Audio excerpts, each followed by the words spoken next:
God bless you, woman of God. Welcome to our channel. Today I am prepping for our mission trip to Uganda, Africa, and I want to share with you things you need to know when you're traveling to Uganda.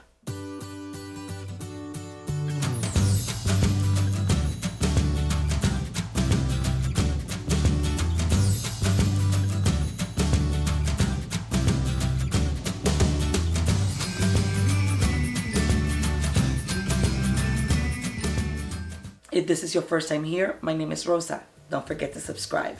And if you have a friend or a family member that doesn't speak English, but you want to share this content with them in Spanish, send them to our channel, La Mujer de Dios. The link would be in the description below. As I'm prepping for a mission trip tomorrow, I wanted to bring you guys along in our journey of how we prep our bags and the things that we need to know in order for us to go to this trip. I'm not going to go into deep detail on how I prep my bag. I have a video on how to prep a bag to go on a trip to Jerusalem, Jordan, and Israel. I'm gonna leave a link right here for you guys. It's this video right here. But I want to go a little bit more into detail on things that you need to know when you are traveling in a mission trip, especially to Uganda, Africa. I will still share with you a little bit of what's in our bags, but I want to mainly focus in sharing with you how we prepare for a trip like this. One of the first things you need to know is that the main language in Uganda is Luganda, and second language is English. They also have other dialects depending on the area that you travel to. When you travel to Uganda, you are required to have the yellow fever vaccine, and they will not allow you to enter into the country if you don't have this yellow card that says that you have been administered the yellow fever vaccine. Another vaccine that is suggested for you to have is the typhoid. And the typhoid is administered in two different ways. You either have an injection vaccine, which lasts or is good for 2 years, or you do a pill vaccine, which is administered in 8 days, taking a pill today, skipping a day in between. So they give you 4 pills and you take a pill today. Tomorrow you don't take a pill.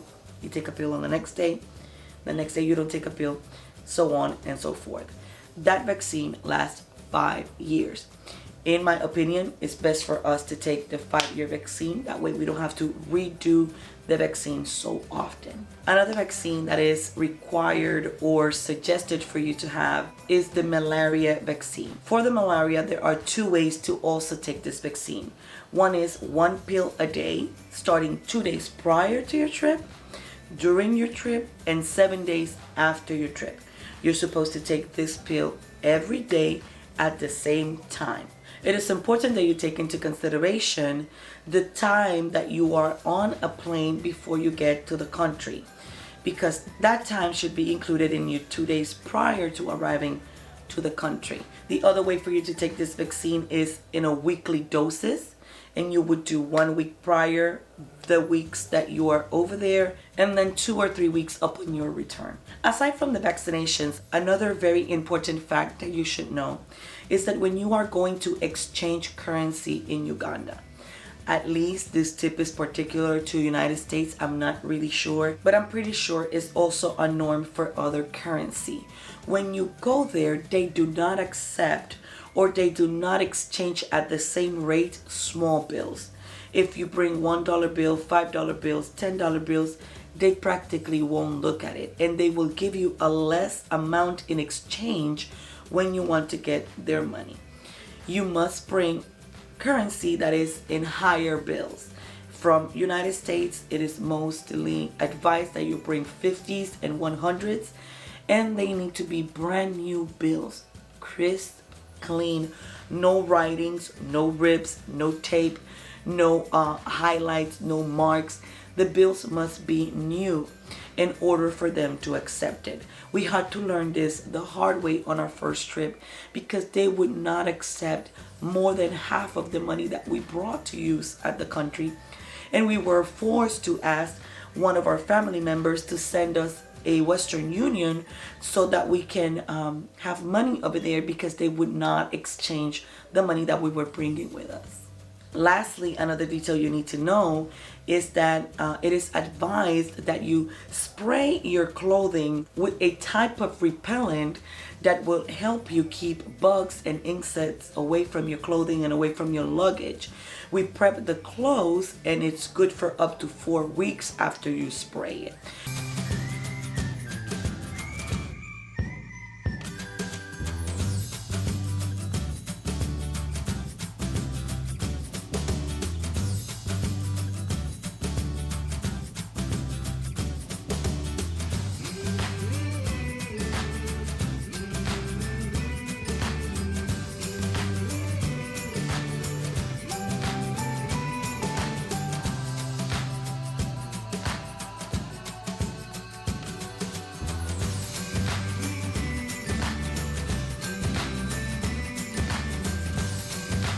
For this trip, my oldest son, Michael, is going, my husband, and myself.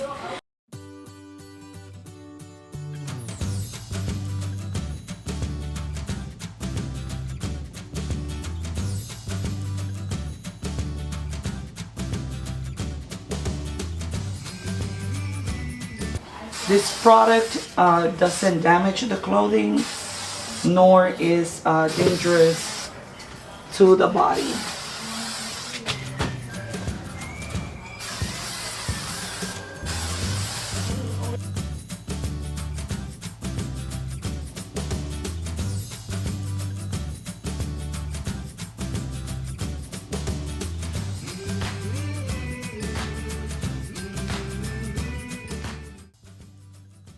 And as I mentioned before, our trips, we live in Orlando. Our trip from leaving Orlando all the way to reaching our destination in Uganda is about 36 hours long. It is advisable, you don't have to do it, but I would encourage you to do it, to purchase one of these cushions. These cushions are good for your to avoid back pains and pains at the lower lumbar, pains in the sciatica nerve, and that way your trip is going to be a little bit more enjoyable and more comfortable. Us particularly, we have taken planes that are 16-hour long before we switch to another 8-hour long plane, or in other occasions we have taken 2 8-hour long trips without even considering the time that we spend at the airport. Plus, when we arrive at Uganda, we have another 6 hours in the bus. It is a long trip, so I suggest you try to go as comfortable as possible, and you consider bringing one of these guys.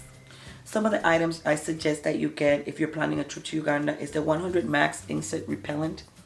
You spray this around your room, in the mosquito net, and in your area, and you will literally see all the mosquitoes in the floor after a little bit.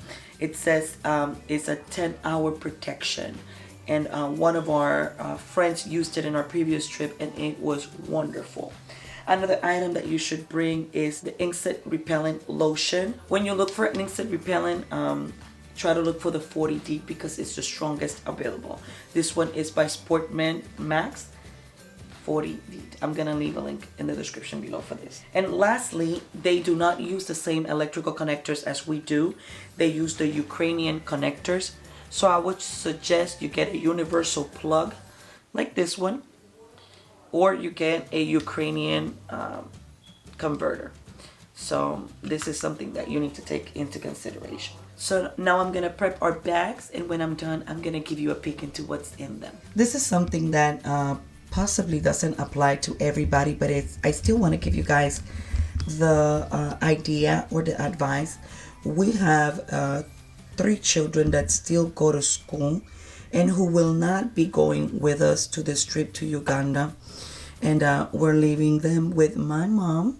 She's gonna be the babysitter for the next 2 weeks, and we left all of their snacks for school pre-packed with a little letter on their bags, because that way she doesn't have to worry trying to find out who likes what when they are prepping their snacks. So all their snacks are packaged for her ahead of time.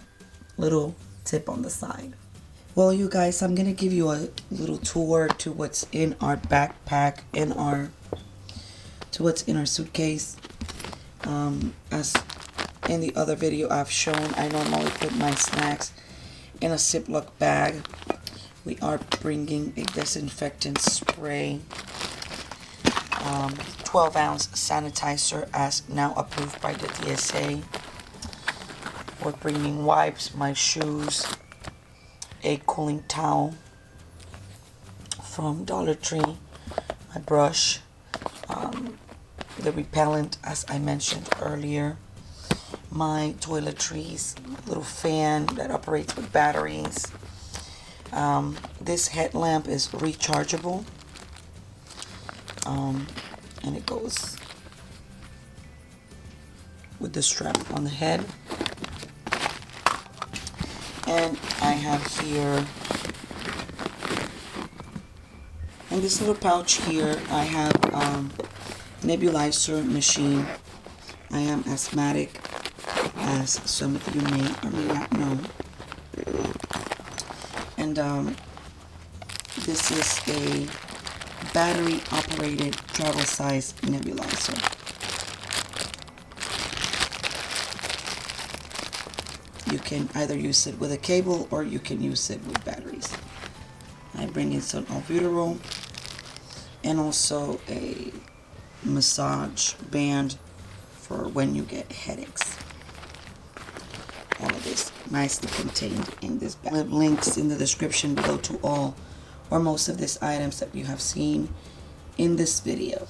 On this side, as I've shown in a previous video, I normally put my clothes in packing cubes. This time they are tight. We have clothes for 15 days plus bed sheets and towel. So that's pretty much it. You have found this video informative, and remember, if you liked it, give it a thumbs up and subscribe, and I will see you on the next one. Bye.